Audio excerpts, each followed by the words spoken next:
Let me start with a truth that might sting a little. You don't crave intimacy because you're weak. You crave intimacy because you were never truly seen. Not fully, not consistently, not in the way your heart needed. And somewhere along the way, you learn to confuse closeness with safety, attention with love, and being chosen with being worthy. You've smiled while feeling empty. You've given while feeling unseen. You've stayed while slowly disappearing inside. And maybe no one ever explained why intimacy feels so intense for you, why it hurts so deeply when it's missing, why rejection feels like abandonment, why distance feels like punishment. Tonight, this is about you, your heart, your patterns, your healing. Because the psychology of female intimacy isn't about romance, it's about survival. Let me paint a picture. It's late at night. Your phone is face down beside you. You tell yourself you don't care, but you keep checking. One text, one sign, one proof that you matter. You replay conversations in your head. Did I say too much? Did I need too much? Was I too emotional? You remember how warm it felt when they listened, how safe it felt when they held you, and how cold the silence feels now. So you give more, you explain more, you compromise more, because somewhere deep inside, you believe intimacy is something you must earn. You learned early on that love was conditional, that closeness could disappear without warning, that being quiet was safer than being honest. And no one ever told you that your desire for intimacy wasn't neediness. It was a wound asking to be understood. And this is where most women blame themselves instead of understanding their psychology. So today, I want to do something different. I don't want to shame you. I don't want to tell you to detach or stop feeling. I want to explain you to you. Today, I'm going to walk you through 6 powerful psychological truths about female intimacy patterns that silently shape your relationships, your attachments, and your heartbreak. Not so you feel broken, but so you finally feel free.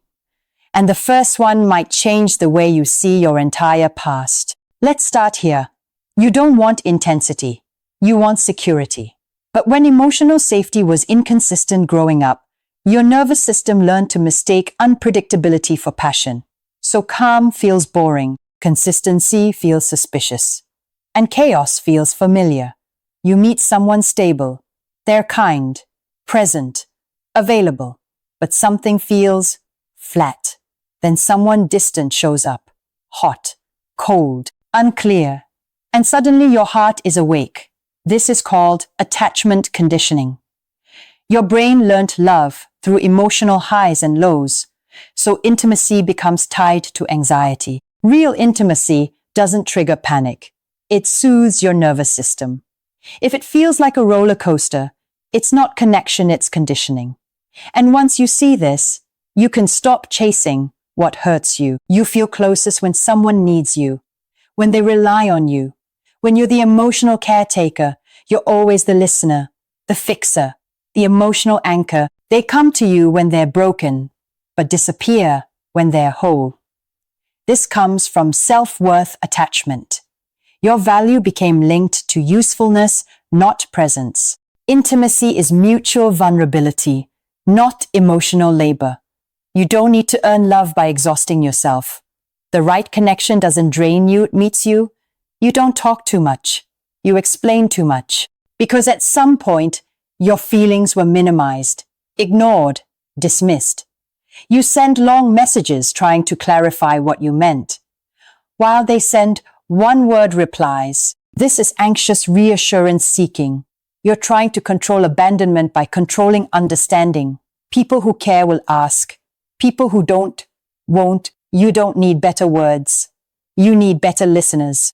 When someone finally sees you, listens deeply, touches you gently, it feels like oxygen. After a few deep conversations, you feel bonded. You imagine a future. You invest emotionally fast. This is emotional deprivation response. When intimacy has been scarce, the brain clings quickly when it appears. Depth doesn't equal durability. Let intimacy unfold slowly. Let consistency prove itself over time. Real closeness doesn't rush you, reassures you. You don't stay because you're weak. You stay because you're hopeful. You accept mixed signals, emotional crumbs, almost love. This is intermittent reinforcement. The brain becomes addicted to unpredictable rewards. Love is not potential. Love is presence. If you have to wait, chase, or shrink, it's not intimacy, it's survival mode. You were taught that connection equals safety. So losing someone feels like losing ground beneath your feet. You silence your needs to keep peace. You tolerate discomfort to keep closeness. This is self-abandonment for attachment. The most powerful intimacy is the one you have with yourself. When you choose yourself, you stop begging to be chosen. Now listen to me.